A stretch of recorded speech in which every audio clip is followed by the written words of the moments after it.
Who is responsible for the pandemic? Who are we going to blame when a pandemic begins? Is it going to be the World Health Organization that is debating now whether to announce the current Ebola crisis as the worst the world has seen? Do we blame the airline company or the local bus company for bringing the sick person into our community, who infected many of us and caused death to our friends and family? Are we going to blame our current administration or Congress?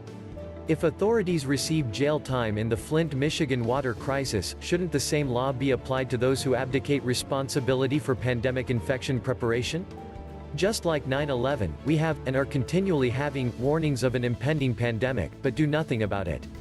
The US government and governments around the world have allocated billions of dollars to study a warming climate, but little has been done to mitigate or prevent an impending pandemic that Bill Gates warned all of us about several years ago.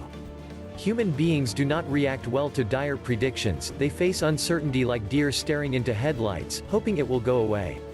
This is our next war, and we will all suffer long before the climate warms significantly if we don't prepare to defeat the pandemic, and use the tools that we must prevent, or at least mitigate, its potential. Health care facilities can only react to a pandemic. They will focus on doing the logical steps.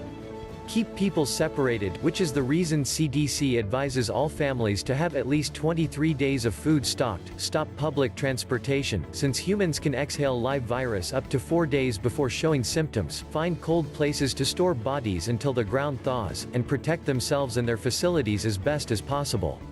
Our economy and goods and food shipments will stop. Families who have a sick person will be quarantined from visitors. Most likely families will lose their young and their old members. We Americans need to get our act together and take the lead on pandemic prevention. Do we really want to suffer having grades in schools with few students? Do we want to suffer the societal regression? We need to tell the Congress and the current administration that we must begin formulating a plan using the latest technology with the 4P initialism of prepare, prevent pandemic potentials. To implement, prepare, prevent pandemic potentials, we must look to the Achilles heel of our society and how diseases spread so rapidly. Global public transportation, in 2017, carried 53 billion passengers for an increase of 9 billion in the last 5 years. In the US, the American Public Transportation Association says passengers averaged 38 million per week, or 10.1 billion in 2017. At a 2% infection rate, Americans would get sick at almost 4 million per week, or 40 million in just 10 weeks. Health care facilities would be overwhelmed. All forms of PT move people in tight quarters locally and around the world in times short enough for viral incubation without detection or symptoms. Airplanes all have low relative humidity during flight, which means everyone on board is potentially inhaling exhaled air from every passenger on the plane. This air contains the pathogenic bacteria and viral particles that a sick person exhales to make others in the area sick. Analysis of the commercial airliner that brought the SARS passenger to Canada in 2003 showed that people in 5 of the 7 separate plane airflow sections became infected during the flight. To make matters worse, the United States Air Force, in a weapon of mass destruction study, showed that HEPA filters do not effectively capture very tiny live viral particles. They begin to pass viruses immediately when exposed to incident viral exposure. There are 2 conditions that promote infection when it gets cold: the low relative humidity and the reduced ventilation using outside air to dilute viral concentrations inside. The low RH causes exhaled air to stay airborne for over 6 hours, making them easily inhaled by a nearby person. This happens with buses, subways, and trains in late fall, winter and early spring months. Consequently, all riders are sharing air and viral particles with all the other passengers. Since infectivity of type of virus, as well as measles and TB, is dependent on just breathing in a few viral particles, most filters, paper masks, and handkerchiefs do little to protect people. A few sick people can exhale tens of thousands of viral particles in less than 30 minutes. Madagascar now faces its largest measles outbreak in history, with cases soaring well beyond 115,000 with 1,200 deaths so far.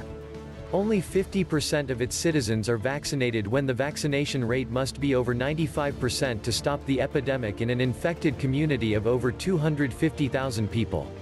The only tool that is destructive enough, fast enough, and easiest to commercialize is the Excimer Wave Sterilray (EWS) long life lamps.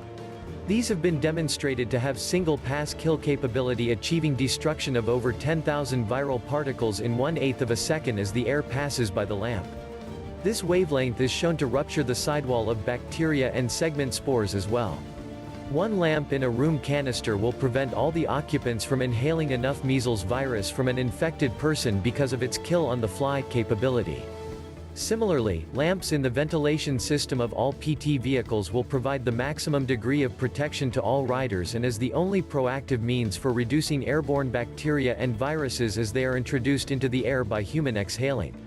To date, PT companies have not shown the will or the need to install EWS lamps, even to protect their own staff and crew. This is very similar to the seat belt issue the public had with automobile manufacturers years ago. None wanted to take the initiative because of the additional cost, making them uncompetitive. The US government had to require seat belt additions before we the public could use their life-saving feature. We must ask the US government, Congress and the administration to begin the process of addressing the 4P of pandemic prevention by doing what is necessary to get PT companies to install EWS technology in their ventilation systems. It will take time to get this new technology installed, but if we don't start soon, we will all suffer greatly in 5 to 10 years when, not if, the big pandemic of 2025-26 hits. We speak from our heart because we all are in the crosshairs of the greatest pandemic to hit our world. This is not a drill. Please watch Bill Gates' pandemic videos on YouTube, and then let your senators and representatives know that you insist that they immediately pass legislation to implement the 4 steps for pandemic prevention. You can view this complete article and the cited references on Sterilray.com.